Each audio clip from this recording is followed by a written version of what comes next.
If you've not already watched the video on how to calculate the area of squares and rectangles, then we suggest that you watch that video before watching this one. This video is based on an actual question from a state math exam. It's possible that you will also have a question like this one on your 5th grade state math exam. The side length of a cube is 5 units. What is the surface area of the cube?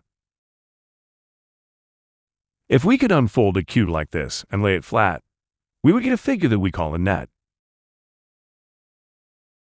Each green square is part of a wall from that unfolded cube. For a review on what a net is and how to recognize what nets go with what three-dimensional shape, please see our overview video on this topic. We've made many videos showing specific examples of nets and three-dimensional shapes, which are in this playlist. The total surface area of the cube is shown as the green squares. First, we need to know the value of each square. This side is 5 units wide, but there are 5 squares here, so each square is only 1 unit wide.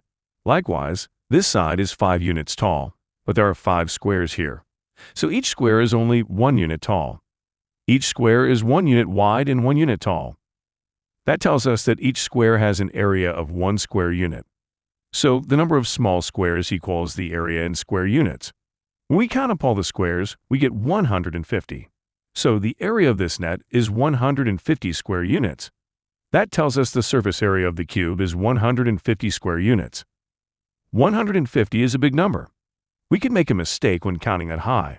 So another way to solve this problem is by doing multiplication and addition. Here's our strategy.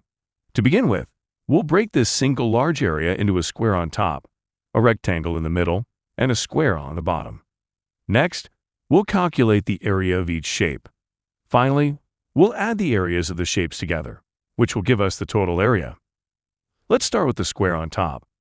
We can find the base by counting up the number of squares in the horizontal direction. The square on top has a base of 5 units.